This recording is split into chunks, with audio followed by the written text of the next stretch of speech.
Welcome to another edition of Take 5. We're in John chapter 10, verse 11. I am the good shepherd. The good shepherd lays down his life for the sheep. We went over that last time. Verse 12. He who is a hired hand and not a shepherd, who does not own the sheep, sees the wolf coming and leaves the sheep and flees, and the wolf snatches them and scatters them. He flees because he is a hired hand and cares nothing for the sheep. You know, it's different if you own the sheep or if you're just somebody working for the guy that owns the sheep. If you're just doing a job. And some people, again, I think there's a lot of parallels to those who are in leadership. Some people are in a position and they're doing the job, but they don't look at it as owning the sheep or caring for the sheep. And so when Satan comes, that's the wolf here,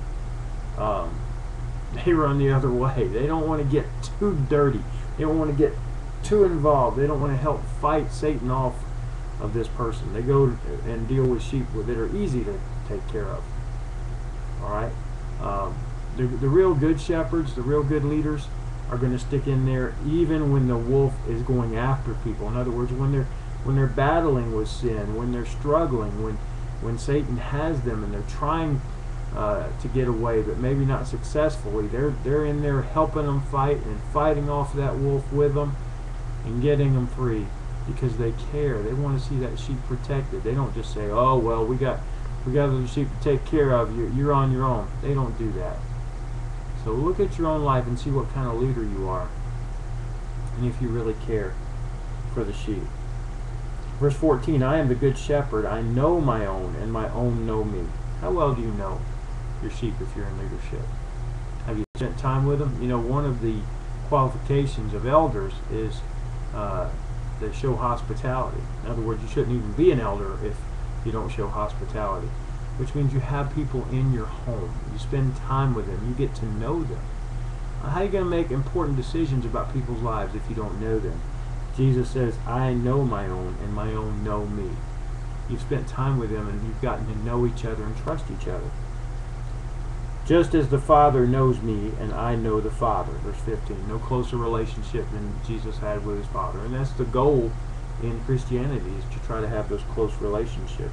And I laid down my life for the sheep. You know, talking about it, we've already talked about that. He was willing to serve and do anything for the sheep, including eventually die. Verse 16. And I have other sheep that are not of this fold. I must bring them also, and they will listen to my voice. So there will be one flock, one shepherd. Alright, he's saying, look, they're not right here. I think he's talking about the Jewish nation. I've got other sheep that aren't in the Jewish nation. They're coming too. He's talking about the Gentiles there. He's talking about most of us. If you're Jewish, I appreciate you, but most of us watching this are probably Gentiles. He said, I must bring them too. And there's going to be one flock, one shepherd. Alright? And that's the idea. That was the goal Jesus prayed.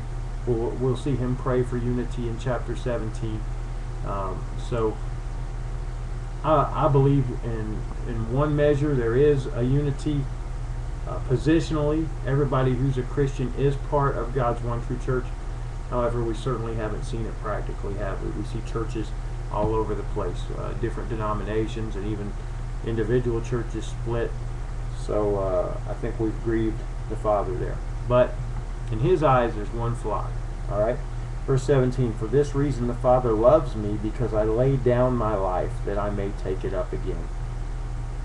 Alright? Now there I think he's talking about his resurrection. Alright? Verse 18, no one takes it from me, but I lay it down of my own accord. I have authority to lay it down, and I have authority to take it up again. This charge I have received from my Father. Now, those are pretty bold words he was saying. In other words, he's saying, I can die whenever I want to, and I can raise myself up whenever I want to. And he's gotten that from his Father. He's basically saying he's the Son of God there. Alright? That's what he's saying. Now, look at verse 19. There was again a division among the Jews because of these words. Yeah, because he's saying he's the Son of God. Verse 20. Many of them said, he has a demon and is insane. Why listen to him? Well, duh. Anybody claiming to be the Son of God must be crazy, right? Well, look at what the others were saying. Verse 21. These are not the words of one who is oppressed by a demon. Can a demon open the eyes of the blind? In other words, look, the way he's talking doesn't sound like he has a demon. He sounds pretty authentic and real and spiritual. And how's he able to do these miracles? So they're split. There's controversy. And there's always been controversy about Jesus. And if you follow him, there's going to be controversy about you. If there's not controversy about you, you're not bold, basically. You're not willing to stand up for some real hard things. So that's the deal there. Hey, come back tomorrow. We're not done yet. If you think these statements were bold, what do you see in the next few days? Some of the things he says. He's going to really talk about the fact that he and the Father are one and he's God and all that. But you got to come back for the next edition of Take 5.